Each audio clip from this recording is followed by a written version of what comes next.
Hindi. Matigas at pinalang boses ni Alessandro Del Fuego. Sa isang salita lang, tinapos niya ang usapan sa kabilang linya na nagkakahalaga ng milyon-milyong piso. Ibinaba niya ang telepono at ang kaninang tensyon sa loob ng kanyang malawak na opisina ay biglang naglaho. Isang malalim na hininga ang kanyang pinakawalan, kasabay ng pag-alis ng kanyang salamin at paghilot sa pagitan ng kanyang mga mata. Ito ang mundo niya, puno ng numero, ng panganib, ng matataas na desisyon, isang mundo na kaya niyang kontrolin sa isang salita lamang. Ngunit sa pag-angat ng kanyang tingin, dumapo ang kanyang mga mata sa isang bagay na nagpapabago ng lahat. Sa ibabaw ng kanyang mamahaling mesa, sa tabi ng mga dokumento at modernong laptop, ay naroon ang isang silver na picture frame, ang kanyang pamilya. Kusang gumuhit ang isang ngiti sa mga labi ni Alex. Naroon si Victoria, ang kanyang magandang asawa, na may ngiting tila kayang magpaliwanag sa pinakamadilim na araw. Karga nito sa magkabilang braso ang kanyang kambal na anak, sina Luna at Stella. Ang kanyang mundo, ang kanyang lahat. Bigla, bumalik sa alaala niya ang gabing iyon. Halos 2 taon na ang nakalipas. Ang malamig na hangin sa dalampasigan, ang tunog ng mga alon, at ang kaba sa kanyang dibdib na higit pa sa anumang business deal na kanyang hinarap. Nakaluhod siya sa buhanginan sa harap ni Victoria, hawak ang isang maliit na kahon. "Victoria," sabi niya noon, nanginginig ang boses. "Alam kong nawasak ako dati. Alam kong may mga piraso sa buhay ko na akala ko'y hinding-hindi na mabubuo. Pero dumating ka at itinayo mo ulit ako. Tinuruan mo akong ngumiti ulit. Mahal kita, Alex." Halos pabulong na sagot ni Victoria. May mga luha na namumuo sa kanyang mga mata. "Higit sa lahat," pagpapatuloy ni Alex, "minahal mo ang mga anak ko na parang sayo. At iyon ang lahat para sa akin. Victoria Sandoval, will you marry me? Will you be the angel to my family?" Ang matamis na oo ni Victoria ay tila musika sa kanyang pandinig. At mula noon, tinupad nito ang bawat pangako. Naging ilaw si Victoria sa kanilang tahanan. Isang perpektong ina, kina Luna at Stella. Isang mapagmahal na asawa sa kanya. Naputol ang pag-iisip ni Alex. Oras na para umuwi. Ang tunay na mundo niya ay hindi sa loob ng opisinang ito, kundi sa tahanan kung saan naghihintay ang kanyang mga anghel. Pagpasok niya sa kanilang mansyon, ang amoy ng paborito niyang adobo ang sumalubong sa kanya. Isang malambing na yakap at isang matamis na halik mula kay Victoria ang nag-alis ng lahat ng kanyang pagod. "Welcome home, mahal," bati nito. "I'm home," sagot niya. Hinigpitan ng yakap sa bewang nito. Sa hapagkainan, ang lahat ay perpekto. Pinagsisilbihan ni Victoria ang kambal. Maingat nitong hinihimay ang manok para sa kanila. Pinupunasan ang gilid ng kanilang mga labi kapag may dumi. Si Alex ay nakangiting pinapanood ang eksena. "How was school, mga prinsesa ko?" tanong niya sa kambal. Si Luna, na laging mas madaldal, ay tumingin lang sa kanya at tumango. "Okay po, Daddy." Si Stella naman ay halos hindi nag-angat ng tingin mula sa kanyang plato. "Mukhang pagod ang mga bata. Mahal," sabi ni Victoria. Ang boses ay puno ng pag-aalala. "Marami sigurong ginawa sa school kanina." Tumango si Alex. "Siguro nga, mga bata talaga." Sa isip niya, normal lang ang mapagod. Bahagya niyang napansin na nitong mga nakaraang linggo, tila palaging matamlay ang kambal, pero ipinagsawalang bahala niya ito. Marahil ay isang yugto lang iyon ng kanilang paglaki. Pagkatapos ng hapunan, habang nagliligpit ng mesa, lumapit si Victoria sa kambal, dala ang isang maliit na tray na may 2 baso ng gatas. "Vitamins time, my loves, para laging malakas." Ininom ng kambal ang kanilang gatas nang walang reklamo. Napangiti ulit si Alex. Talagang napakabuting ina ni Victoria. Napakaswerte niya. Sa gilid ng kanyang paningin, Nakita niya si Manang Elvira, ang kanilang matandang kasambahay na nagsisilbi sa pamilya kahit noong nabubuhay pa ang kanyang unang asawa. Nakatayo ito sa may pintuan ng kusina at sa isang saglit, nahuli ni Alex ang isang kakaibang tingin sa mga mata nito habang pinapanood si Victoria. Isang tingin ng pag-aalala, pero mabilis din itong nawala at napalitan ng karaniwang blankong ekspresyon. Marahil ay guni-guni niya lang iyon. Biglang tumunog ang doorbell. Siguro yan na ang bagong yaya, sabi ni Victoria na may ngiti. Si Alex ang nagbukas ng pinto. Isang simpleng babae, mukhang bata pa at mahiyain, ang nakatayo roon. Mukhang kinakabahan ito. Good evening po, sir. Ako po si Ana Reyes. Hello, Ana. Tuloy ka, sabi ni Alex sa mabait na tono. Pumasok si Ana, namamangha sa laki ng bahay. Lumapit si Victoria, ang kanyang ganda at tindig ay tila lalong nangingibabaw sa tabi ng pagiging simple ni Ana. Ana, ito si Victoria, ang asawa ko. Pagpapakilala ni Alex, ipinulupot ang braso sa bewang ng kanyang asawa. Tumingin siya kay Ana. Puno ng pagmamalaki ang kanyang mga mata habang nakatitig sa kanyang asawa. Siya ang anghel ng pamilya ko. Nakipagkamay si Ana kay Victoria. Isang magalang na ngiti ang ibinigay niya. Ngunit sa pagdampi ng kanilang mga palad, naramdaman ni Ana ang isang kakaibang lamig. Isang lamig na hindi tumutugma sa malaanghel na nangiti sa mga labi ni Victoria. Pagkatapos ay napatingin si Ana sa kambal na nakatayo sa likod ng kanilang ama. Ang gaganda nilang mga bata. Pero may mali.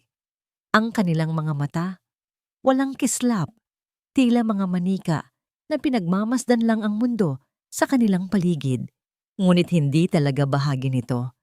Ang salitang anghel, ang paulit-ulit na tumatakbo sa isip ni Ana sa mga sumunod na araw. Iyon ang sinabi ni Sir Alex, isang anghel. At sa tuwing nasa paligid ang amo niyang lalaki, ganoon nga ang kilos ni Ma'am Victoria. Ang kanyang mga ngiti ay matamis, ang kanyang boses ay malambing, at ang bawat kilos niya ay puno ng pag-aaruga para sa kambal.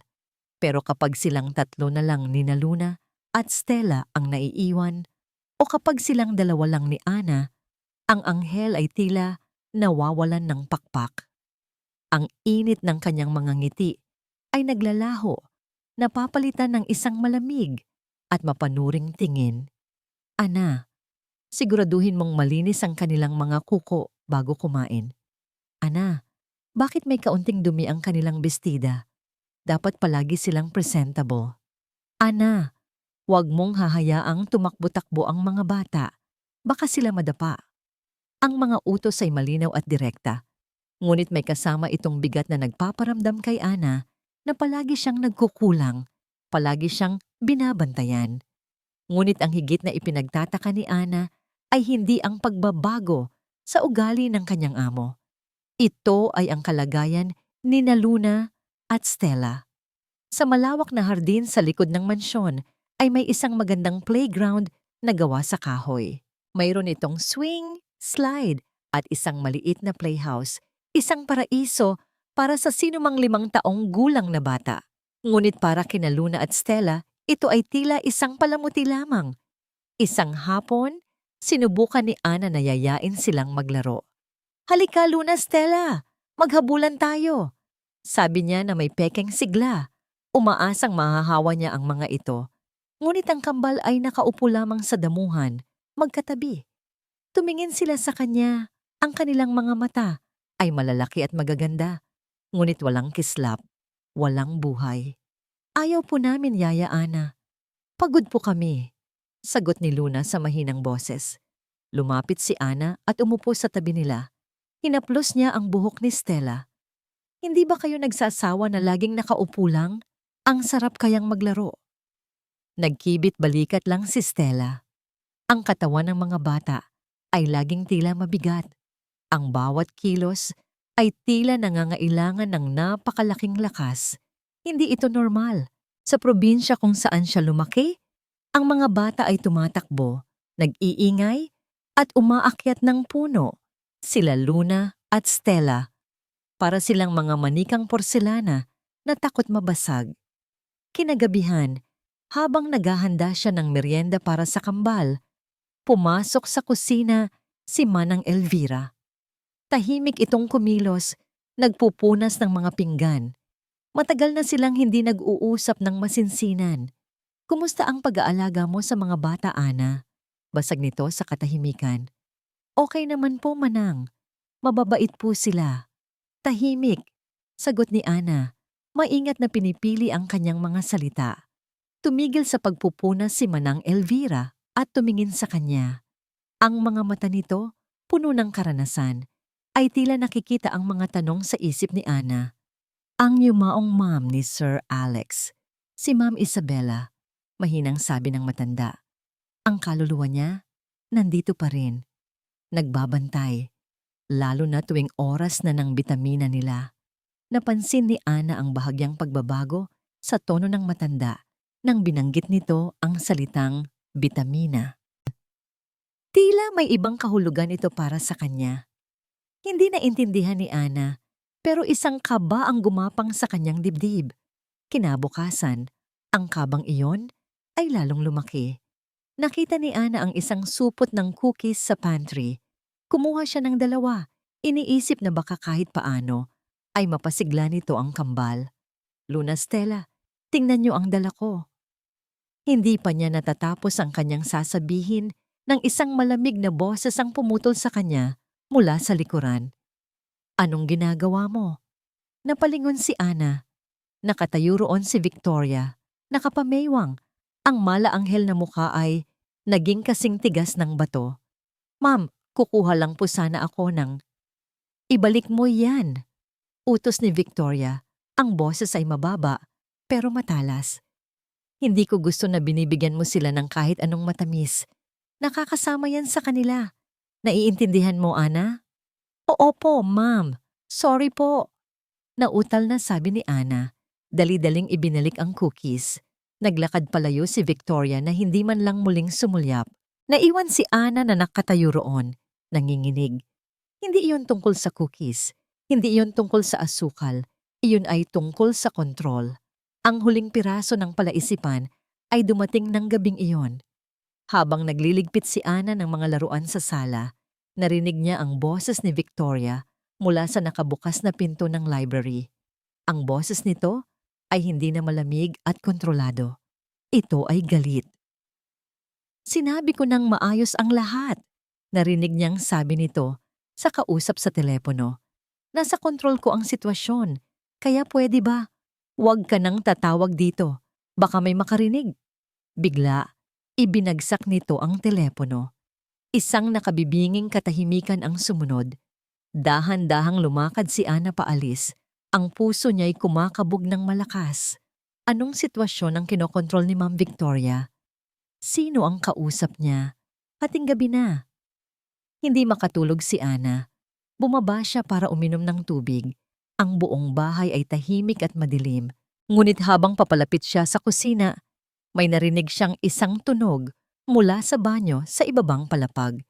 Tunog ng umaagos na tubig. Sinundan niya ang tunog.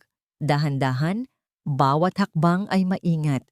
Ang pinto ng banyo ay bahagyang nakabukas. Sumilip siya sa maliit na siwang. Ang nakita niya ay nagpatigil sa paghinga niya.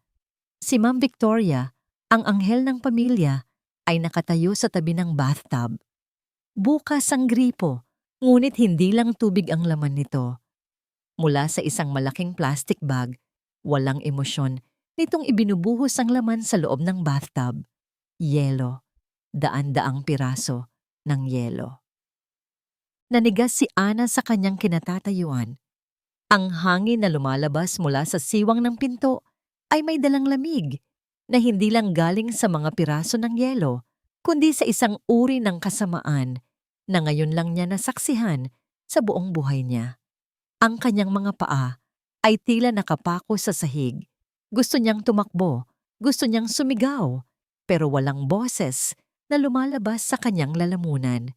Mula sa banyo, lumabas si Victoria at sa kanyang mga braso Dala niya ang isang maliit at tila walang buhay na katawan. Si Stella. Ang bata ay nakapikit, ang mukha ay maputla, at ang katawan ay bahagyang nanginginig. Nakasuot ito ng manipis na pantulog. Dinala ni Victoria ang bata sa banyo. Walang pag-iingat, walang lambing. Para lang siyang nagdadala ng isang manika. Nakatakip ang kamay ni Ana sa kanyang bibig. Pinipigilan ang anumang tunog na maaaring magkanulo sa kanya. Ang kanyang puso ay dumadagundong sa kanyang dibdib. Napakalakas.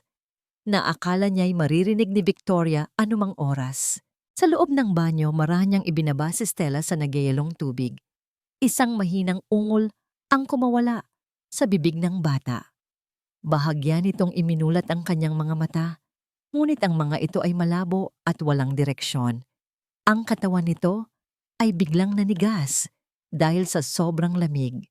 Isang panginginig ang gumapang sa buong katawan ni Stella. Isang marahas na panginginig na nakikita ni Ana kahit mula sa kanyang kinatatayuan. Ngunit si Victoria ay walang awa.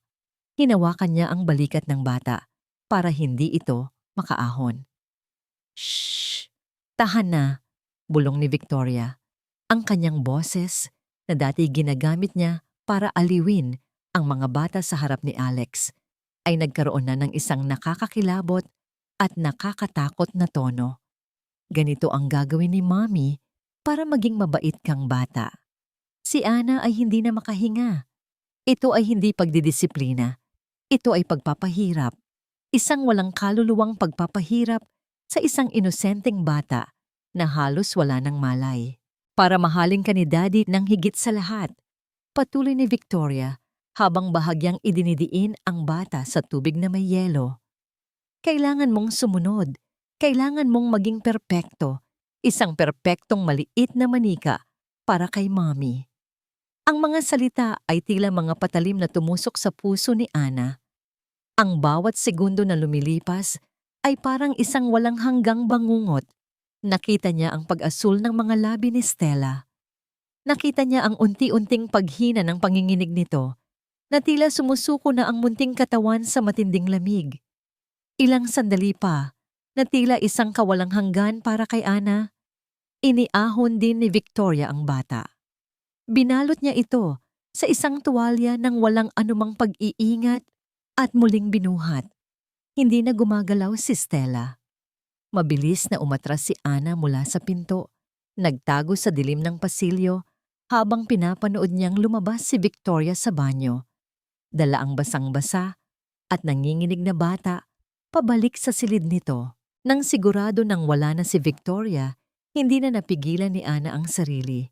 Nanginginig ang buong katawan, dali-dali siyang pumasok sa silid ng kambal. Ang ilaw mula sa hallway, ang tanging liwanag.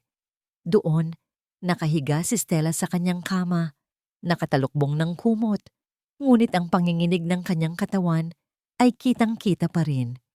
Sa kabilang kama, si Luna ay mahimbing na natutulog, walang kamalay-malay sa nangyari sa kanyang kapatid.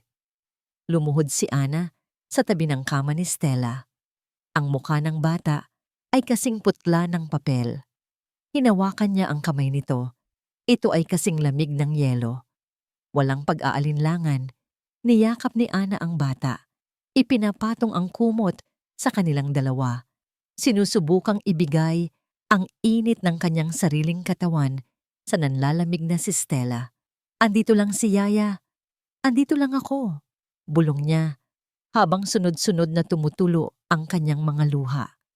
Naramdaman niya ang unti-unting paghina ng panginginig ng bata habang yakap niya ito. Sa gitna ng kanyang pag-iyak, isang anino ang biglang tumakip sa liwanag mula sa pintuan. Napatingala si Ana, handa nang sumigaw sa takot. Iniisip na bumalik si Victoria. Ngunit hindi. Nakatayo roon si Manang Elvira. Ang mukha ng matanda ay walang bakas ng pagkagulat. Sa halip, ang mga mata nito ay puno ng isang malalim na kalungkutan at isang matigas na determinasyon. Tumingin ito mula kay Ana patungo sa nanginginig na bata sa kanyang yakap. Tumango ito ng marahan na para bang kinukumpirma ang isang bagay na matagal na nitong alam. Alam ko, sabi ni Manang Elvira sa isang boses na halos pabulong ngunit puno ng bigat. At mayroon akong dapat ipakita sa'yo. Kinabukasan, maagang nagising si Alessandro Del Fuego. Ang sikat ng araw na tumatagos sa malaking bintana ng kanilang silid ay nagbigay ng ginintuang sinag sa natutulog na mukha ni Victoria. Pinagmasdan niya ito. Kahit sa pagtulog, ang ganda nito ay tila isang obra maestra. Ito ang babaeng bumuo muli sa kanya. Ito ang anghel na nagbalik ng kulay sa kanyang mundong naging abo. Hinalikan niya ito ng marahan sa noo bago bumangon. Ang kanyang ritual tuwing umaga ay ang silipin muna ang kambal bago siya maghanda para sa trabaho. Dahan-dahan niyang binuksan ang pinto ng silid ni Luna at Stella. Naabutan niyang mahimbing pa rin itong natutulog. Parehong-pareho ang kanilang posisyon. Tila mga rebultong pinag-isa ng katahimikan. Maganda, ngunit may kakaiba. Masyadong tahimik, masyadong payapa, para sa 25 taong gulang. Isang maliit na tinik ng pag-aalala ang muling sumundot sa kanyang dibdib. Ngunit mabilis niya itong iwinaksi. Pagod lang sila. Kailangan lang nila ng mas maraming pahinga, sabi niya sa sarili. Pinikit niya ang mga mata at inisip ang masayang tawanan ng mga ito noon. Babalik din iyon. Kailangan lang ng pasensya. Pagbaba niya, naamoy na niya ang kapeng bagong timpla. Nakahanda na ang kanyang almusal. Si Victoria, na nakasuot ng isang simpleng puting bestida, ay abala sa pag-aayos ng mga bulaklak sa florera. Ngumiti ito nang makita siya. "Good morning, mahal. I was just about to wake you." "Good morning," sagot niya. Niyakap ito mula sa likuran. "You always know how to make everything perfect." Umupo siya sa mesa habang ipinaghahain siya nito. Ito ang buhay na pinangarap niya. Isang payapang umaga, isang magandang asawa, isang perpektong pamilya. Habang umiinom siya ng kape, nakita niyang nag-aalinlangang lumapit si Ana mula sa kusina. Ang dalaga ay mukhang hindi nakatulog. May namumuo sa ilalim ng mga mata nito at ang mga kamay nito ay bahagyang nanginginig. "Sir Alex," panimula nito. Ang boses ay nanginginig. Tumingin si Alex sa kanyang relos. Malapit na siyang mahuli sa kanyang meeting. "Yes, Ana? May problema ba? Be quick. I need to go." Sir, tungkol po sa mga bata," nautal nitong sabi. "Napapansin ko po kasi na..." Hindi nito matuloy ang sasabihin. Tila may malaking bagay itong gustong sabihin, ngunit takot na takot itong bigkasin. Kumunot ang noo ni Alex. Ang pag-aalinlangan ni Ana ay nagsimulang maging inis sa kanyang paningin. Sakto namang lumapit si Victoria, dala ang isang baso ng juice para sa kanya. Agad nitong napansin ang tensyon sa pagitan nila. "Mahal, anong nangyayari?" tanong nito sa malambing na boses. Tumingin ito kay Ana. "Ana, may problema ba sa kambal?" Si Ana ay napayuko, hindi makatingin ng diretso. "Ma'am, kasi po..." At doon na nagsimula ang lahat. Nakita ni Victoria ang pag-aalinlangan, ang takot sa mga mata ni Ana, at ginamit niya ito ng buong husay. "Mahal," sabi ni Victoria. Ang boses ay nagsimulang manginig. Hinawakan nito ang braso ni Alex na para bang naghahanap ng proteksyon. Kanina pa siya ganyan. Tila may gusto siyang palabasin. "Tungkol sa akin." Nagulat si Alex. "Anong ibig mong sabihin?" Biglang tumulo ang mga luha mula sa mga mata ni Victoria. Mga luhang perpektong umagos sa kanyang pisngi. "Hindi ko alam, Alex. Pero nararamdaman kong sinisiraan niya ako sa'yo. Palagi siyang nakatingin. Palagi siyang bumubulong kay Manang Elvira." Humarap ito kay Ana. Ang muka ay puno ng sakit. "Ana, kung may nagawa man akong hindi mo nagustuhan, sabihin mo sa akin. Pero huwag mong sirain ang pamilya ko." Ngayon, ang buong atensyon at hinala ni Alex ay na kay Ana na. Ang pagiging nerbiyoso ng dalaga ay hindi na mukhang takot sa kanyang paningin. Ito'y mukhang pagkakasala.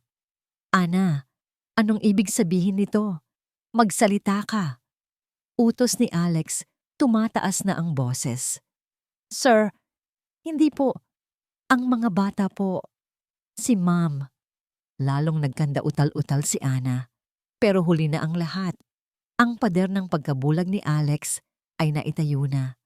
Ang mga salita ni Ana ay wala ng halaga laban sa mga luha ng kanyang asawa. Mahal, sinabi niya na masama akong ina. Humagulgol si Victoria. Isinubsob ang mukha sa dibdib ni Alex. Alam ng Diyos kung gaano ko kamahal ang mga batang yon. Isang nag-aalab na galit ang pumuno sa dibdib ni Alex. Galit para kay Ana. Paano nito nagawang saktan ang kanyang anghel? Humarap siya kay Ana. Ang mga mata ay nanlilisik. How dare you? Sigaw niya. Ang boses ay umalingaw-ngaw sa buong kabahayan. Sino ka para husgahan ng asawa ko? Isang bagong salta na walang alam kundi manira ng pamilya? Napaatras si Ana. Takot na takot. Sir, hindi po totoo. Tumahimik ka. Putol ni Alex, wala kang karapatan. Kung hindi ka masaya dito, malaya kang umalis. Pero subukan mong muling saktan ng asawa ko. Isa pang salita, Ana, at mapapalayas ka sa pamamahay na ito. Naiintindihan mo. Hindi na nakasagot si Ana. Tumalikod na lang ito at tumakbo palabas ng bahay patungo sa hardin habang humahagulgol. Naiwan si Alex na yakap-yakap ang kanyang umiiyak na asawa. Shh! Tahan na, mahal. It's okay. Wala na siya. Alo niya dito. Hinahaplos ang buhok nito. Naramdaman niya ang tagumpay. Naramdaman niyang naprotektahan niya ang kanyang pamilya mula sa isang banta. Hindi niya alam na ang tunay na banta ay ang siyang nasa loob ng kanyang mga braso. Sa hardin, napaupo si Ana sa ilalim ng isang puno. Ang kanyang mga balikat ay nanginginig sa pag-iyak. Bigo siya. Walang naniwala sa kanya.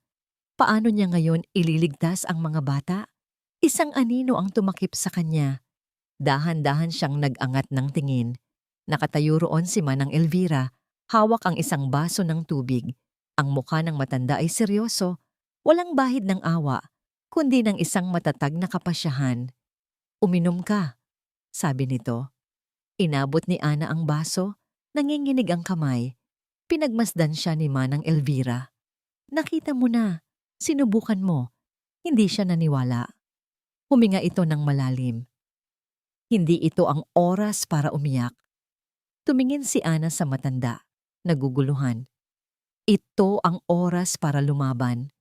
Sabi ni Manang Elvira, ang mga mata ay nag-aapoy. Halika. Walang tanong na sumunod si Ana. Ang kamay ni Manang Elvira na nakahawak sa kanyang braso ay mahigpit at matatag. Para itong isang angkla sa gitna ng isang bagyo ng kanyang kawalan ng pag-asa. Dinala siya nito palayo sa hardin. Papasok muli sa malaking bahay, ngunit hindi sa kusina o sa sala. Dumiretso sila sa isang maliit na pasilyo patungo sa quarters ng mga kasambahay. Huminto sila sa harap ng isang simpleng pintuan na gawa sa kahoy. Ito ang silid ni Manang Elvira. Pagpasok nila, isang pakiramdam ng kapayakan at katahimikan ang sumalubong kay Ana, isang malaking kaibahan sa karangyaan ng ibang bahagi ng mansyon. May isang maliit na kama, isang aparador, at isang altar na may imahe ng mahal na birhen. Ang unang ginawa ni Manang Elvira ay isara ang pinto. Narinig ni Ana ang malinaw na pag-click ng lock. Bigla, ang maliit na silid ay tila naging isang santuwaryo. Isang lihim na mundo na hiwalay sa lahat. Umupo ka, sabi ng matanda.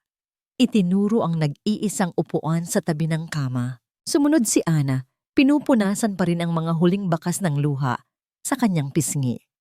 Ang kanyang pagkalito at takot ay napalitan ng isang nag-aalab na kuryosidad. Ano ang ipapakita sa kanya ni Manang Elvira? Hindi nagsalita ang matanda. Sa halip, lumuhod ito sa harap ng kanyang aparador. Mula sa ilalim, hinila nito ang isang lumang maleta. Pagbukas nito, hindi damit ang laman, kundi isang lumang laptop na makapal pa at ilang mga nakatuping dokumento. Inilapag ni Manang Elvira ang laptop sa ibabaw ng kama. Bawat kilos niya ay mabagal, maingat, at puno ng kahulugan. Habang hinihintay ni Ana na mag-boot ang lumang computer, hindi niya mapigilang magtanong. Manang, ano po ito? Hindi ko po maintindihan. Tumigil sa ginagawa si Manang Elvira at tumingin ng diretso sa mga mata ni Ana. Ang mga mata ng matanda ay tila mga bintana sa isang nakaraang puno ng kalungkutan at katapatan. Ang yumaong ma'am ni Sir Alex, si Ma'am Isabella, panimula nito, ang boses ay mababa at puno ng emosyon. Napakabuting tao noon, napakabuting ina. Bago siya pumanaw dahil sa kanyang sakit, may isang bagay siyang ipinangako sa akin. Nakinig ng mabuti si Ana. Nangako ako sa kanya. Pagpapatuloy ni Manang Elvira, isang butil ng luha ang namuo sa gilid ng kanyang mata. Nangako ako na proprotektahan ko ang mga anak niya, kahit anong mangyari, na hindi ko sila pababayaan. Isang bigat ang bumalot sa puso ni Ana. Ngayon, naiintindihan na niya kung saan nanggagaling ang lahat ng ito. Ito ay hindi lang trabaho para kay Manang Elvira. Ito ay isang sagradong pangako. Mula pa noong una, hindi na magaan ang loob ko sa babaeng yan, sabi ng matanda. Ang tinutukoy ay si Victoria. Nakikita ko ang paraan ng pagtingin niya sa mga bata. Kapag wala si Sir Alex, may lamig, may pagkukunwari. Kaya gumawa ako ng paraan. Mula sa isang maliit na kahon kung saan niya itinatago ang kanyang rosaryo, kinuha ni Manang Elvira ang isang napakaliit na bagay. Isang USB flash drive. Isinaksak niya ito sa laptop. Nagpatulong ako sa pamangkin ko. Nagpalagay ako ng isang maliit na kamera sa loob ng silid ng mga bata. Nakatago sa isa sa kanilang mga manika. Nanlaki ang mga mata ni Ana. Hindi siya makapaniwala sa kanyang narinig. Ang tahimik at simpleng si Manang Elvira ay gumawa ng isang bagay na ganoon kapangahas. Sa screen ng laptop, binuksan ng matanda ang isang folder na walang pangalan. Sa loob nito, may iisang video file. Doble-click niya ito. Biglang lumitaw sa screen ang isang pamilyar na imahe. Ang silid tulugan ni Luna at Stella. Ang anggulo ay mula sa isang estante, bahagyang mataas, nakatingin sa dalawang kama. May timestamp sa gilid ng screen. Gabi. Panoorin mong mabuti. Halos pabulong na, sabi ni Manang Elvira. Ang kanyang boses ay naging matalas, puno ng nag-aalab na galit. Ito ang tunay na mukha ng demonyo. Napatutok ang mga mata ni Ana sa screen. Ang kanyang paghinga ay tila huminto. Sa video, dahan-dahang bumukas ang pinto ng silid. Pumasok si Victoria. Sa isang kamay, dala niya ang isang baso ng gatas at sa kabila, hawak niya ang isang maliit na bote na may takip. Isang maliit na vial. Napatakip ng bibig si Ana, ngunit walang tunog na lumabas. Ang kanyang mga mata ay hindi maalis sa screen ng laptop. Sa tabi niya, naramdaman niya ang pagtigas ng katawan ni Manang Elvira. Ang silid ay puno ng isang nakabibinging katahimikan habang ang katotohanan ay dahan-dahang lumalabas sa kanilang harapan, pixel by pixel. Sa video, nilapitan ni Victoria ang kama ni Luna. Ang kanyang mga kilos ay kalmado at sanay na tila ginagawa na niya ito gabi-gabi. Tumingin muna siya sa may pintuan, sinisigurong walang nakatingin, bago niya binuksan ang maliit na bote. Sa ilalim ng medyo malabong ilaw ng video, hindi mabasa ni Ana ang etiketa, pero malinaw na malinaw ang ginawa nito. Isang patak, 2 patak, 3 patak. Ang malinaw na likido ay humalo sa puting gatas na wala na parang bula. Isinara ni Victoria ang bote at maingat na isinilid sa bulsa ng kanyang roba. walang bakas ng krimen.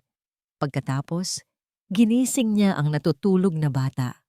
Luna, anak, gising na, mahal. Oras na para sa gatas mo, sabi ng boses mula sa speaker ng laptop. Ang boses na yon, malambing, puno ng pagmamahal. Ang parehong boses na narinig ni Ana sa hapagkainan ay tila isang kasinungalingan na sumasampal sa kanyang pandinig. Inosenteng bumangon si Luna. Kinukusot ang kanyang mga mata. Tinanggap niya ang baso at ininom ito nang walang pag-aalinlangan. Uminom siya mula sa kamay ng babaeng tinuturing niyang ina habang ang lason ay unti-unting dumadaloy sa kanyang sistema. Naramdaman ni Ana ang pag-akyat ng asido sa kanyang lalamunan. Gusto niyang sumuka. Matapos inumin ni Luna ang gatas, kinuha ni Victoria ang baso at hinalikan ito sa noo. Good girl. Matulog ka na ulit, mahal. Isang matamis na halik. Isang halik na may kasamang lason. Inulit ni Victoria ang parehong proseso kay Stella. Gisingin, painumin, halikan. Bawat kilos ay perpekto. Bawat salita ay malambing. Isang ritual ng kasamaan na nakabalot sa pag-ibig. Habang pinapanood, mahigpit na napakuyom ang mga kamao ni Manang Elvira. Ang mga ugat sa kanyang kamay ay lumitaw. Ang kanyang mukha ay tila inukit sa bato, ngunit ang kanyang mga mata ay nag-aalab sa galit. Isang galit na matagal na niyang itinatago. Nang pareho ng mahimbing na natutulog ang kambal, akala ni Ana ay tapos na ang video. Ngunit hindi umalis si Victoria. Sa halip umupo ito sa gilid ng kama ni Stella. Ang batang sinaksihan mismo ni Ana na pinaliguan nito sa yelo. Hinaplos ni Victoria ang buhok ng bata. Sa una, ang eksena ay tila mapagmahal. Ngunit pagkatapos, yumuko ito, ang kanyang bibig ay malapit sa tainga ng natutulog na si Stella. Ang mikropono ng nakatagong kamera ay sapat na sensitibo para makuha ang kanyang pabulong na mga salita. At ang mga salitang iyon ang tuluyang nagwasak sa mundo ni Ana. Huwag kang mag-alala, bulong ni Victoria. Ang boses ay hindi na malambing. Ito ay malamig, mapait, at puno ng isang bagay na mas malalim pa sa galit.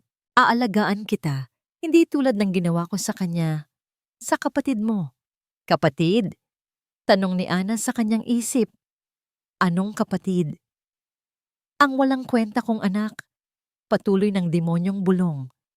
Palaging umiiyak, palaging naghahanap. Isang pagkakamali. Isang malamig na takot ang gumapang sa gulugod ni Ana. Hindi si Luna ang tinutukoy ni Victoria. May iba pa. Isang nakaraang pilit nitong itinatago. Pero kayo, sabi ni Victoria, ang kanyang kamay ay masuyong humahaplos sa pisngi ni Stella, isang haplos na kabaligtaran ng kanyang mga salita. Kayo ang magiging perpektong mga anak ko. Tahimik, masunurin, laging nandyan para sa akin. Hindi niyo ako iiwan. Sisiguraduhin ko yon. Natapos ang video. Ang screen ay naging itim. Ngunit ang mga salita ay nanatiling nakabitin sa hangin, mabigat at nakalalason. Ito ay hindi lang tungkol sa pera ni Sir Alex. Ito ay isang mas malalim at mas nakakatakot na laro. Isang pagtatangka ni Victoria na burahin ang isang masakit na nakaraan sa pamamagitan ng paglikha ng mga buhay na manika mula sa mga anak ng iba. Napatingin sina Ana at Manang Elvira sa isa't isa. Ang kanilang mga mukha ay parehong maputla, ang kanilang mga mata ay parehong puno ng sindak at pagkasuklam. Sa isang saglit, wala silang masabi. Ang bigat ng katotohanan ng kanilang natuklasan ay sapat na para durugin sila. Sila lang ang nakakaalam. Sila lang ang may hawak ng katibayan. Sa wakas, si Manang Elvira ang unang nagsalita. Ang boses ay basag. Ngayon naniniwala ka na. Tumangulang si Ana, hindi pa rin makapagsalita. Kailangan nating. Hindi na natapos ni Manang Elvira ang kanyang sasabihin. Isang malakas na katok sa pinto ang biglang bumasag sa katahimikan ng silid na nagpatalon sa kanilang dalawa sa gulat. Manang? Manang Elvira, andyan po ba kayo? Ang boses na yon, pamilyar, malakas. Ang boses ni Sir Alex. Manang, andyan po ba si Ana? Pinapatawag ko siya. Nanigas sina Ana at Manang Elvira. Ang kanilang mga mata ay sabay na napatingin sa pinto. Pagkatapos ay bumalik sa screen ng laptop na, bagamat itim na, ay tila sumisigaw pa rin ng katotohanan. Nahuli sila. Isang biglaang inis ang naramdaman ni Alessandro Del Fuego. Bakit hindi agad binubuksan ang pinto? Anong ginagawa nila Ana at Manang Elvira sa loob na kailangan pa nilang ilock ang sarili? Ang pagdududa na itinanim ni Victoria sa kanyang isipan kaninang umaga ay nagsimulang mag-ugat at lumaki. Sila ay nagbubulungan. May binabalak sila. Pagkaraan ng ilang sandali, bumukas ang pinto. Unang lumabas si Manang Elvira, kasunod si Ana. At ang itsura nilang dalawa ang lalong nagpakumpirma sa hinala ni Alex. Pareho silang namumutla, tila mga magnanakaw na nahuli sa akto. Ang mga mata ni Ana ay namumugto pa at puno ng takot. Pinapatawag ko kayo. Kanina pa, sabi ni Alex.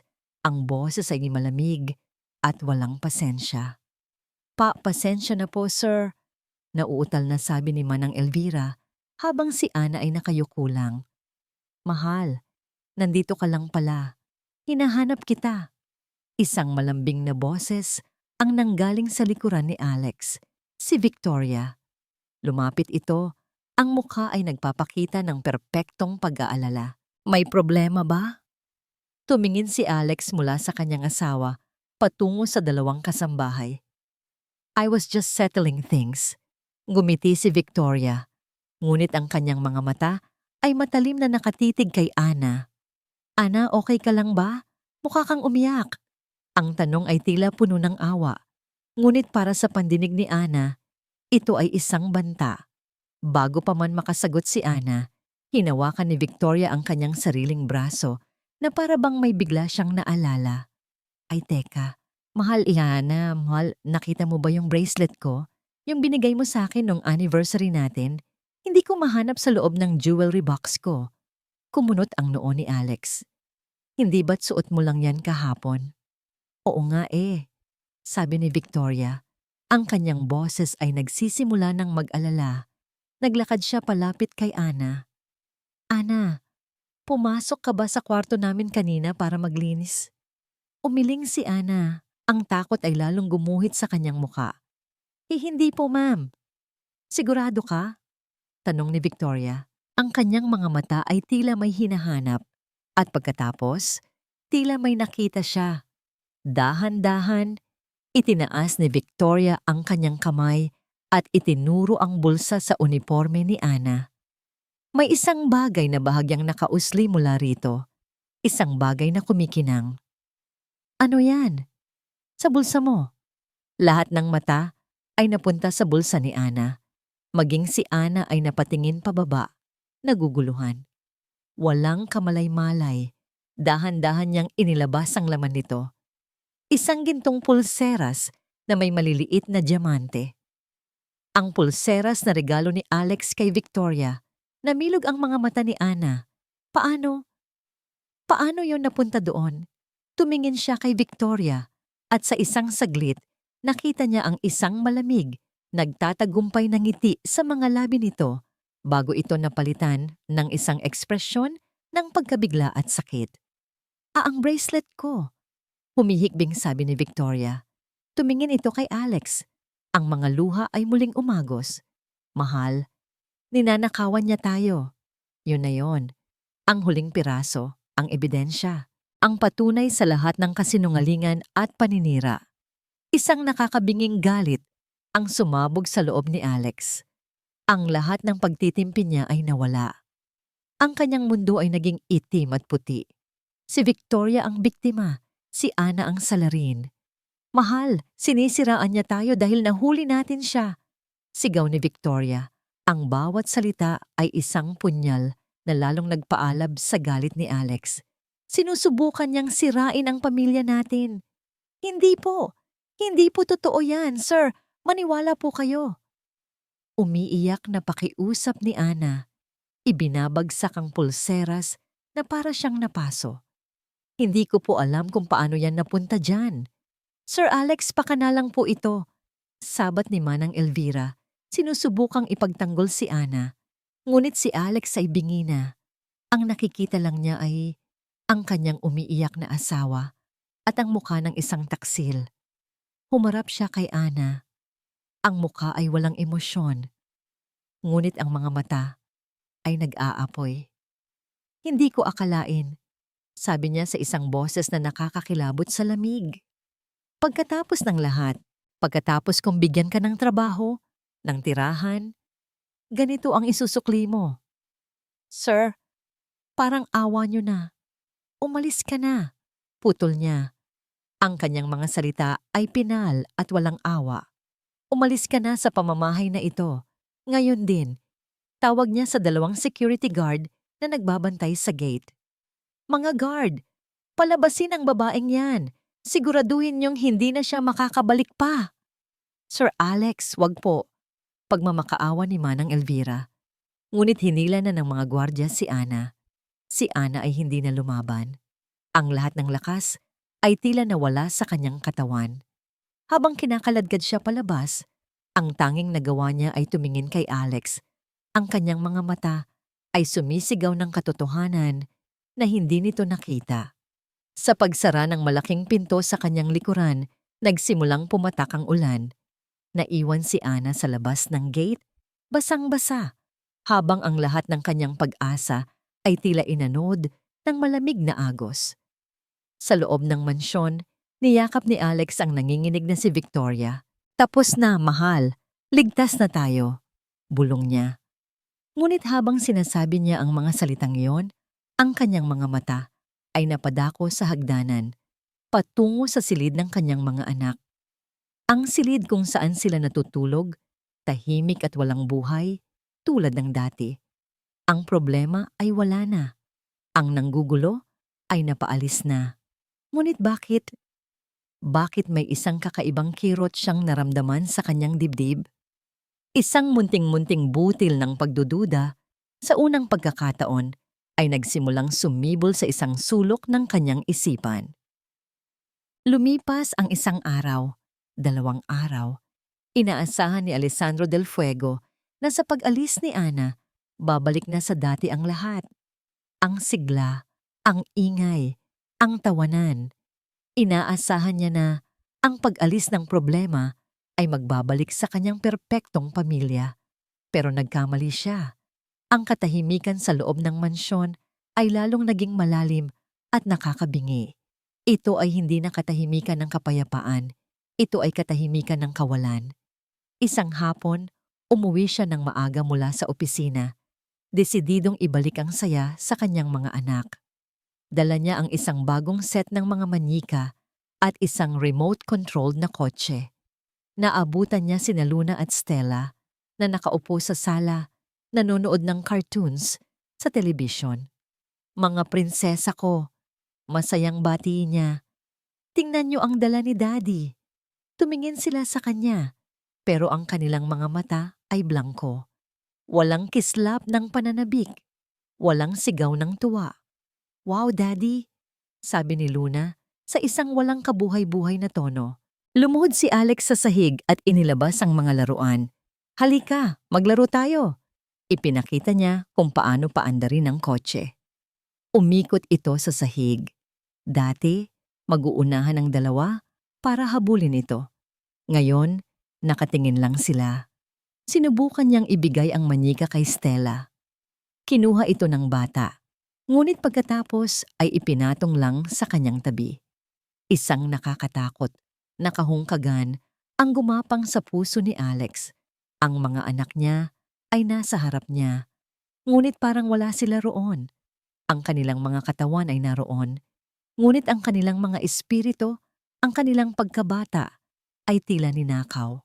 Bigla, pumasok sa isip niya ang mga huling salita ni Ana, ang kanyang mga mata na puno ng luha at pagmamakaawa. Sir, ang mga bata po, Ipinilig niya ang kanyang ulo. Hindi, hindi maaari. Isang magnanakaw at sinungaling si Ana. Sa hapunan, sinubukan ni Victoria na pagaanin ang kapaligiran. Nagluto ito ng paboritong pagkain ng lahat at walang tigil sa pagkukwento tungkol sa kanyang araw. Si Alex ay pilit ng ngumingiti. Si Manang Elvira ay tahimik na nagsisilbi, ngunit ramdam ni Alex ang bigat sa bawat kilos nito. Ang mga mata ng matanda ay laging nakatingin sa kanya, na para bang may gusto itong sabihin, na para bang hinuhusgahan siya sa kanyang naging desisyon. Alam mo, mahal, napansin ko, masayang sabi ni Victoria habang kumakain sila.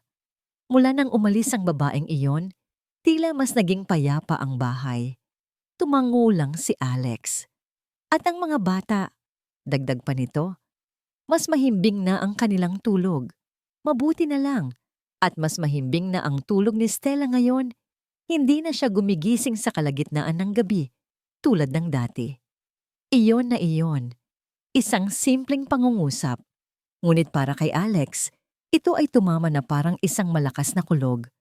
Napatigil siya sa pagsubo. Dahan-dahan siyang nag-angat ng tingin kay Victoria na patuloy pa ring nakangiti. Paano niya nalaman yon? Tanong ng isang maliit na boses sa kanyang isipan. Si Victoria ay natutulog sa tabi niya, sa master's bedroom. Ang silid ng kambal ay nasa kabilang dulo ng pasilyo. Walang paraan para malaman nito kung gumigising si Stella sa kalagitnaan ng gabi, maliban na lang kung... Ang mga mata ni Alex ay napunta kay Manang Elvira. Nakita niyang bahagyang nanigas ang matanda sa narinig nito. Nagtama ang kanilang mga mata sa isang saglit at sa mga mata ni Manang Elvira, nakita ni Alex ang isang kumpirmasyon ng kanyang biglaang pagdududa. Hindi na nagsalita si Alex hanggang matapos ang hapunan. Ang kanyang isipan ay puno na ng mga tanong. Kinabukasan, hinintay niyang umalis si Victoria para sa lingguhan nitong spa appointment. Nakita niya si Manang Elvira na abala sa pagdidilig ng mga halaman sa hardin. Ito na ang kanyang pagkakataon. Nanginginig ang mga kamay. Dahan-dahan siyang pumasok sa silid ni Manang Elvira. Pakiramdam niya ay isa siyang magnanakaw sa sarili niyang pamamahay. Ang silid ay maliit at malinis. Walang anumang mamahalin, ngunit may dignidad. Hindi niya alam kung ano ang kanyang hinahanap. Isang diary, isang sulat, isang bagay. Anumang bagay na magbibigay sa kanya ng kasagutan. Binuksan niya ang aparador. Mga damit lang. Tumingin siya sa ilalim ng kama. Isang kahon ng mga lumang litrato. Nang malapit na siyang sumuko, napadako ang kanyang tingin sa maliit na altar sa isang sulok. May imahe ng mahal na birhen, ilang mga kandila, at isang rosaryo. Isang lugar ng pananampalataya. Itinaas niya ang maliit na estatwa at sa ilalim nito, nakita niya ang isang bagay na hindi dapat naroroon. Isang maliit, itim na USB flash drive. Kinuha niya ito. Ang piraso ng plastik at metal ay tila napakabigat sa kanyang palad. Dinala niya ito sa kanyang opisina, sa loob ng bahay at isinara ang pinto. Tinitiyak na nakalak ito. Umupo siya sa harap ng kanyang laptop. Ang puso niya ay kumakabog ng napakabilis. Isinaksak niya ang USB. Isang bagong drive ang lumitaw sa kanyang screen. Binuksan niya ito. Mayroon lang isang file sa loob. Isang video file. Napatingin siya sa pangalan ng file.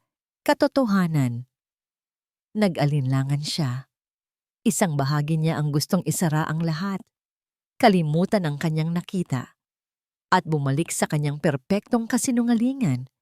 Ngunit ang imahe ng walang buhay na mga mata ng kanyang mga anak ay bumalik sa kanyang isipan. Huminga siya ng malalim.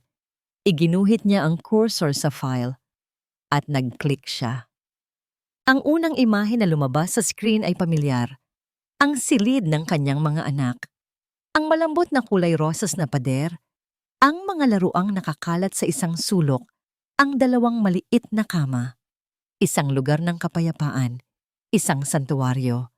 Ngunit ang kapayapaang yon ay dinungisan ng pumasok sa eksena ang babaeng pinagkatiwalaan niya ng lahat. Si Victoria. Pinanood ni Alex na hindi humihinga habang ang kanyang asawa ay gumagalaw na parang isang anino sa dilim.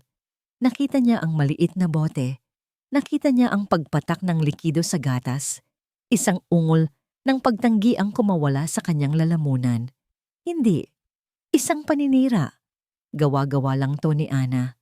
Ngunit ang video ay malinaw. Ang katotohanan ay hindi maikakaila. Pinanood niya habang ginigising ni Victoria ang kanyang mga anak. Ang mga labi nito ay bumubuo ng matatamis na salita habang ang mga kamay nito ay nag-aabot ng lason. Nakita niya ang paghalik nito sa noon ni Luna at Stella. Isang halik ng isang Judas. At pagkatapos, dumating ang bulong. Ang tunog mula sa speaker ng laptop ay mahina ngunit malinaw na parang isang punyal sa katahimikan. Huwag kang tutulad sa kapatid mo, ang walang kwenta kong anak. Kayo ang magiging perpektong mga anak ko. Tahimik, masunurin. Doon na gumuho ang lahat. Ang bawat pader ng pagbubulag-bulagan na itinayo niya sa paligid ng kanyang puso ay gumuho ng sabay-sabay. Ang sakit ay napakalaki, napakatindi, na halos hindi na niya ito makayanan. Hindi lang ito simpleng pagtataksil. Ito ay isang kasamaan na hindi niya sukat akalain na maaaring umiral sa loob ng kanyang sariling tahanan, sa loob ng kanyang sariling kama. Ang anghel niya, isa palang demonyo, isinara niya ang laptop. Isang nakakatakot na kalmado ang bumalot sa kanya. Ang matinding sakit ay napalitan ng isang nagyayelong galit. Tumayo siya. Hindi siya sumigaw. Hindi siya naghagis ng gamit. Bawat kilos niya ay kontrolado. Bawat hakbang niya patungo sa sala, dala ang laptop na para bang isang hatol, ay mabigat at may katiyakan. Naabutan niya si Victoria doon, nakaupo sa sofa, nagbabasa ng isang fashion magazine. Ngumiti ito nang makita siya. Ang nangiting iyon. Ang parehong nangiti na minahal niya. Ang parehong nangiti na ngayon ay nagdudulot sa kanya ng matinding pagkasuklam. Mahal, ang aga mo yata? Masayang bati nito. Hindi siya sumagot. Dahan-dahan niyang inilapag ang laptop sa mesang nasa kanilang pagitan. Binuksan niya ito at ang screen ay muling nagliwanag. Iniharap niya ito sa kanya. Ano to, mahal? Isang sorpresa? Tanong pa nito. Bahagyang tumatawa. Hindi pa rin siya sumagot. Iginuhit niya ang cursor sa video file at pinindot ang play. Nawala ang ngiti sa mga labi ni Victoria nang makita niya ang imahe ng silid ng kambal. Ang kulay sa kanyang muka ay unti-unting naglaho nang makita niya ang kanyang sarili na pumasok sa silid. Ang kanyang mga mata ay nanlaki sa pagkabigla at takot. Hindi totoo yan. Sigaw niya itinuturo ang screen. Gawa-gawa lang yan. Anong kalokohan ito, Alex? Ito ba yung basurang galing kay Ana? Pinanood ko ang lahat, Victoria, sabi ni Alex. Ang kanyang boses ay kalmado. Ngunit ang lamig nito ay sapat na para magpayelo ng impyerno. Biglang nagbago ang diskarte ni Victoria. Tumayo ito at lumapit sa kanya. Ang mga mata ay puno ng luha. Mahal, pakinggan mo ako. May paliwanag ako. Isang pagkakamali lang. Pakiusap, Alex. Mahal na mahal kita. Sinubukan nitong hawakan ang kanyang braso, ngunit umatras siya na para bang napaso. Pag-ibig? Tanong niya. Ang boses ay puno ng pagkasuklam. Itinuro niya ang screen kung saan kasalukuyang hinahalikan ni Victoria ang kanyang anak matapos itong painumin ng lason. Ang tawag mo dito, pag-ibig? Ang pagtanggi ni Alex ang tuluyang sumira sa huling piraso ng kanyang pagkukunwari. Ang maskara ng anghel ay tuluyang nalaglag. Ang mukha ni Victoria ay nag-iba, ang kalungkutan ay napalitan ng isang pangit na galit. Ang kanyang magandang mukha ay nagmistulang isang halimaw. Oo, ginawa ko yon. Umalingaw-ngaw ang sigaw niya sa buong sala. Ginawa ko yon para sa atin, para maging perpekto ang pamilya natin. Isang bagay na hindi mo kailanman naintindihan. Perpekto? Sagot ni Alex, sa wakas ay tumaas na rin ang boses. Nilalason mo ang sarili kong mga anak. Dahil hadlang sila. Ganti ni Victoria, ang mga mata ay nanlilisik. Palagi silang hadlang. Palagi mong hinahanap ang anino ng patay mong asawa sa kanila. Hindi mo ako nakita. Ginawa ko lang kung anong kailangan para maging akin ka ng buo. Para sa akin lang ang tingin mo. Sa sandaling iyon, nakita ni Alex ang tunay na anyo ng babaeng kanyang pinakasalan. Isang nilalang na puno ng inggit, kasakiman, at isang nakakatakot na kabaluan. Kalmado, kinuha ni Alex ang kanyang cellphone mula sa bulsa. Anong ginagawa mo? Tanong ni Victoria. May bahid ng kaba sa kanyang boses. Nag-dial si Alex ng 3 numero. Itinapat niya ang telepono sa kanyang tainga. Ang mga mata ay hindi inaalis sa babaeng sumira ng kanyang buhay. Hello? Pulis? Sabi niya, ang boses ay matatag at walang emosyon. I want to report a crime. Isang sandaling katahimikan. It's my wife? Dumating ang mga pulis. Ang sirena ay bumasag sa katahimikan ng kanilang marangyang subdibisyon. Walang emosyong pinanood ni Alex habang pinupusasan si Victoria. Hindi na ito sumigaw. Tumingin lang ito sa kanya. Ang mga mata ay puno ng purong pagkamuhi. Habang inilalabas siya sa pinto, humarap ito sa kanya sa huling pagkakataon. Babagsak ka rin, Alex. Babagsak ka. Sigaw nito, ang boses ay puno ng lason. Nang mawala na ang police car sa kanyang paningin at ang tanging natira ay ang umaalingaw-ngaw na sirena sa malayo, doon lang bumigay ang mga tuhod ni Alex. Gumuho siya sa sahig, ang katawan ay nanginginig, at isang sigaw na puno ng sakit, pagtataksil, at nawasak na pag-ibig ang kumawala mula sa kaibuturan ng kanyang kaluluwa. Lumipas ang 6 na buwan. Ang mga buwang iyon ay dumaan na parang isang mahabang panaginip para kay Alex. Ang legal na laban ay mabilis at brutal. Ang mga ebidensya ay hindi maikakaila. Si Victoria Sandoval, ang babaeng minsan niyang tinawag na anghel, ay nagbabayad na ngayon para sa kanyang mga kasalanan sa likod ng rehas na bakal. Ang kanyang pangalan ay naging isang iskandalo, isang babala sa mga pahayagan, bago tuluyang naglaho sa limot. Ngunit sa loob ng mansyon ng mga Del Fuego, ang paghilom ay nagsisimula pa lamang. Sa tulong ng mga doktor at therapist, unti-unting bumabalik ang sigla ni Luna at Stella. Ang mga gamot ay matagal nang wala sa kanilang sistema. Ang dating blangko nilang mga mata ay mayroon ng kislap. Ang dating tahimik na bahay ay unti-unti nang napupuno ng tunog na matagal nang hinahanap-hanap ni Alex. Ang tunog ng pagtakbo ng maliliit na paa sa pasilyo. Ang ingay ng mga laruang nagbabagsakan. At higit sa lahat, ang matinis at matamis na halakhak ng kanyang mga anak. Isang umaga, habang nagkakape sa hardin, pinanood ni Alex ang kambal na naghahabulan sa damuhan. Lumapit sa kanya si Manang Elvira, dala ang isang bandehado ng pandesal. Magandang umaga po, sir. Bati nito. Ngumiti si Alex, isang tunay na ngiti. Manang, salamat sa lahat. Ilang buwan na ang nakalipas, mula nang humingi siya ng tawad sa matanda. Inamin niya ang kanyang pagkabulag, ang kanyang katangahan. At si Manang Elvira, sa kanyang walang hanggang karunungan, ay tinanggap ito ng walang anumang panunumbat. Sir, sabi ng matanda, ang mga bata, masaya na sila, pero may kulang pa rin. Alam ni Alex kung ano ang tinutukoy nito. Isang pangalan ang laging nasa hangin, hindi binabanggit, ngunit laging nararamdaman. Ana, kinagabihan, ginawa ni Alex ang isang desisyon. Tinawagan niya ang pamangkin ni Manang Elvira at kinuha ang address.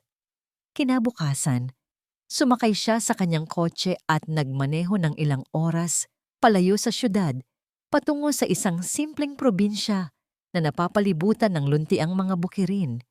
Huminto siya sa harap ng isang maliit ngunit maayos na bahay na gawa sa kahoy. May mga nakasampay na damit sa labas at mga manok na naglalakad sa bakuran. Kumatok siya sa pinto. Ang puso niya ay kumakabog ng mas malakas kaysa sa anumang business meeting na kanyang dinaluhan. Ang nagbukas ng pinto ay si Ana. Sa isang saglit, natigilan ito.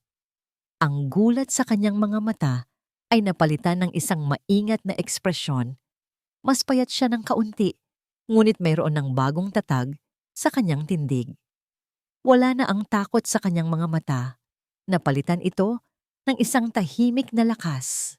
"Sir Alex," sabi niya. Ang boses ay formal. "Anong ginagawa niyo rito?" "Ana," sabi ni Alex. Ang boses ay halos pabulong. "Kailangan kitang makausap." Pinatuloy siya nito sa kanilang maliit na sala. Umupo sila. May 1 metrong distansya sa pagitan nila, ngunit ang agwat ng kanilang mga damdamin ay tila milya-milya ang layo. "Gusto kong humingi ng tawad," panimula ni Alex. Tinitingnan ito ng diretso sa mata. Walang sapat na salita para sabihin kung gaano ako nagsisisi. Hindi ako naniwala sa'yo. Pinili kong paniwalaan ang isang magandang kasinungalingan sa halip na ang isang masakit na katotohanan. Ipinahiya kita, inakusahan kita, at habang buhay kong pagsisisihan iyon. Hindi umimik si Ana. Nakikinig lang ito. Ang mukha ay hindi mabasa. "Alam kong huli na ang lahat," pagpapatuloy ni Alex. "Pero nandito ako para hilingin sa'yo. Kung maari, na bumalik ka." Bahagyang kumunot ang noo ni Ana. "Bumalik? Para maging yaya ulit?" Mabilis na umiling si Alex. "Hindi. Hindi bilang isang yaya. Ang pamilya ko ay nangangailangan ng isang tagapagtanggol. Ang mga anak ko ay nangangailangan ng isang kaibigan. Ako, kailangan ko ng isang taong magpapaalala sa akin kung ano ang tama." Huminga ng malalim si Ana. "Sir, pinatawad ko na po kayo. Pero ang bumalik, gawin mo para sa kanila, Ana." Pakiusap ni Alex. Ang kanyang boses ay puno ng pagsusumamo. "Para kina Luna at Stella, hinahanap kanila." Pagkaraan ng 1 linggo, 1 kotse ang huminto sa harap ng mansyon. Pagbukas ng pinto, bumaba si Ana. "Ana!" Isang sabay na sigaw ang narinig. Sina Luna at Stella ay tumakbo palabas ng bahay at dumiretso sa mga braso niya. Niyakap nila ito ng mahigpit at si Ana, na may mga luha ng saya sa kanyang mga mata, ay niyakap sila pabalik. Mula sa may pintuan, nakangiting pinanood ni Manang Elvira ang eksena. Sa kanyang tabi, nakatayo si Alex. Ang huling eksena ay naganap sa hardin. Makalipas ang ilang linggo, ang tawa ni Luna at Stella ay tila musika na muling bumuhay sa bawat sulok ng hardin habang naglalaro sila ng habulan kasama si Ana. Si Manang Elvira ay nakaupo sa isang bench, nagbabasa ng libro, ngunit may isang mapagmasid na ngiti sa kanyang mga labi. Nakatayo si Alex sa di kalayuan. Pinapanood ang lahat. Naalala niya ang picture frame sa kanyang opisina, ang larawan ng isang perpektong pamilya, isang kasinungalingan. Tumingin siya sa eksena sa kanyang harapan. Magulo, maingay, hindi perpekto. Ngunit totoo, ito ang tunay na kaligayahan. Lumapit si Ana sa kanya, bahagyang hinihingal. "Mukhang mapapagod ako sa mga batang ito." Biro niya nakangiti. Tumingin si Alex sa kanya, ang babaeng simple, ang babaeng matapang, ang babaeng nagligtas sa kanila. Walang salitang binitawan. Ngunit sa pagitan nila, isang tingin ang nag-ugnay, isang tingin ng pasasalamat, isang tingin ng pag-unawa, isang tingin ng isang bagong simula. Ang hinaharap ay isang blangkong pahina, ngunit sa unang pagkakataon, sa loob ng mahabang panahon, ang kasalukuyan ay puno ng pag-asa.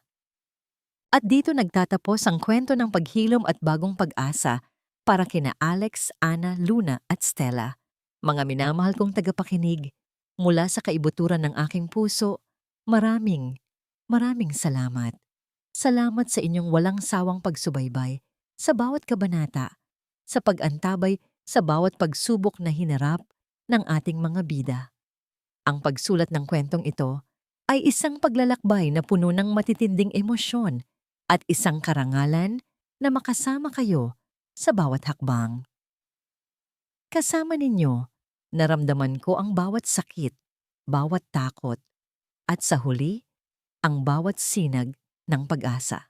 Ang kwentong ito ay isang paalala na ang tunay na pag-ibig ay hindi laging nakikita sa matatamis na salita o perpektong anyo. Minsan, ang pinakadakilang pagmamahal ay nasa anyo ng pagiging mapagmatsyag, ng pagprotekta sa ating mga mahal sa buhay mula sa panganib na nagkukubli sa pinakamalapit na sulok. Ito ay isang paalala na ang tiwala, kapag nasira, ay mahirap buuin, ngunit ang katotohanan, gaano man kasakit, ang siyang tanging daan tungo sa tunay na paglaya.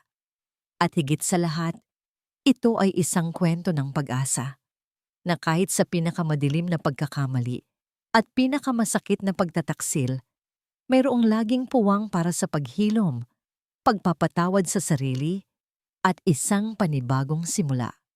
Ano ang pinakapumatak na aral sa inyo? Anong eksena ang hindi ninyo malilimutan? Inaanyayahan ko kayong ibahagi ang inyong mga saloobin sa comment section sa ibaba. Ang inyong mga komento ang nagsisilbing inspirasyon at lakas sa akin upang magpatuloy sa paglikha ng mga kwentong tatatak sa ating mga puso. Hanggang sa muli nating pagkikita sa susunod na kwento. Ito ang inyong lingkod at manunulat na laging umaasa na ang bawat salita ay mag-iwan ng marka sa inyong mga puso.